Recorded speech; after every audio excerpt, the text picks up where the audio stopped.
On the other side of the world, beyond deserts, megacities, mountains, and coastlines, exists a country that reshaped the global system in a single generation.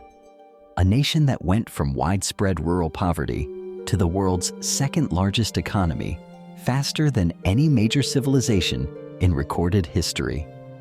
In just a few decades, China transformed itself from an isolated, struggling state into the backbone of the global economy. A country that builds cities faster than most nations approve permits. That manufactures nearly everything you touch. That influences markets, prices, and supply chains thousands of kilometers beyond its borders. But China's rise wasn't luck, and it wasn't inevitable. Behind the skyscrapers and factories is a system designed for scale, speed, and control. And the real reason China became this powerful is not what most people think. Stay with this, because the story behind China's rise is far more complex than a simple success story. For much of the 20th century, China was poor. After decades of war, revolution, and isolation, the country lagged far behind the industrialized world. In the late 1970s, China faced a turning point. Instead of copying Western democracy or following the Soviet economic model, China did something different. It opened its economy, but only on its own terms. Special economic zones appeared along the coast. Foreign companies were invited in, but under strict rules. China offered something no other country could match: scale, millions of workers, low costs, and a government willing to build infrastructure at unprecedented speed. Factories multiplied, ports expanded, entire industrial cities appeared almost overnight. What began as basic manufacturing quickly evolved into something much bigger. China wasn't just producing goods, it was mastering production itself. China's true strength is scale, not just population size, but coordination. A population larger than Europe and North America combined. Entire supply chains operating inside a single country. Raw materials, factories, logistics, and shipping all connected in one system. High-speed rail stitched cities together. Megaports moved goods across the globe. Industrial clusters formed where entire regions specialized in a single product category: electronics, textiles, machinery, energy components. While other nations outsourced production, China internalized it. This allowed China to do something unique: optimize faster than anyone else. Costs dropped, efficiency rose, and global companies became dependent. By the time the world realized what was happening, China wasn't just part of the global system, it was the system. Unlike free market economies, China's government never let go of the steering wheel. Banks remained state-controlled. Land ownership stayed centralized. Key industries answered directly to national strategy. Growth wasn't left to chance. When exports slowed, infrastructure spending accelerated. When unemployment threatened stability, new cities and transit projects appeared. This model allowed China to absorb shocks that would cripple other economies. The 2008 global financial crisis destroyed markets across the West. China responded with one of the largest stimulus programs in history, building roads, railways, airports, and housing at scale. The result?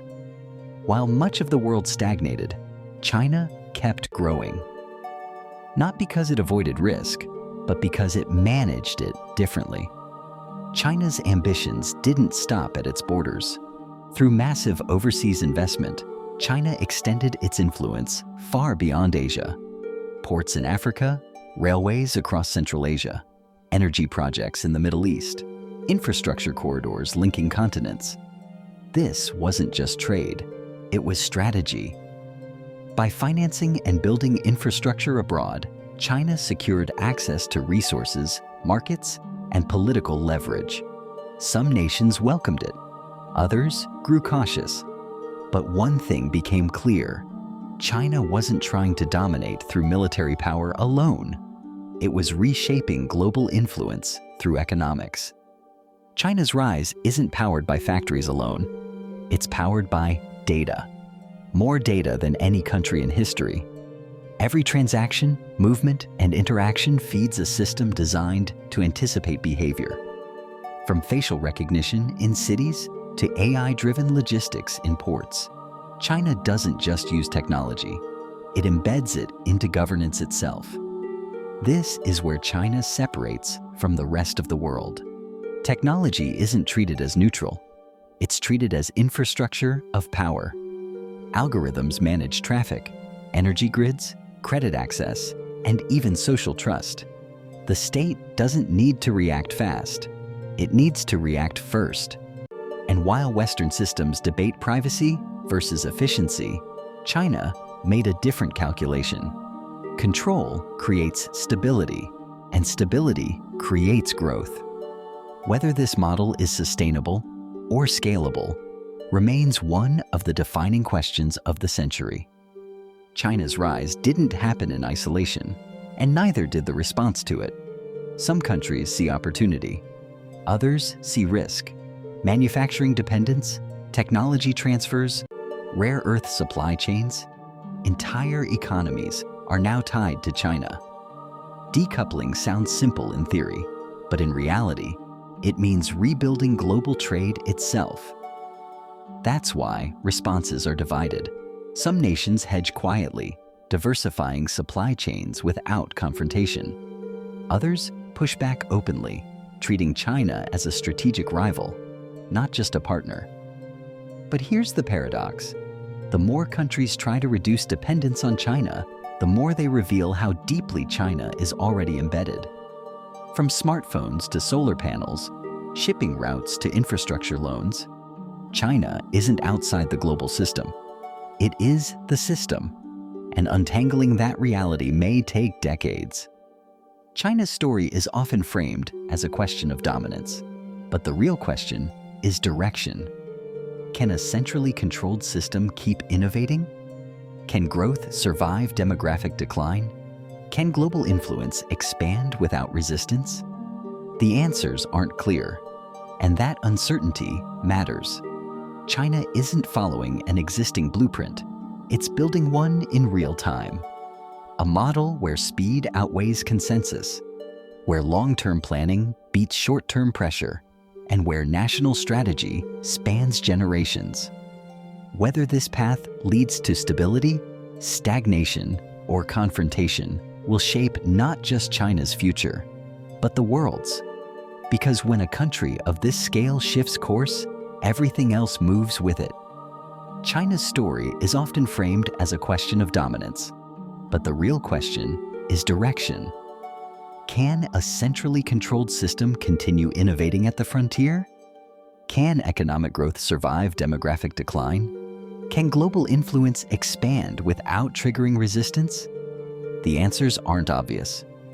And that uncertainty is the point. China isn't following an existing blueprint, it's writing one in real time.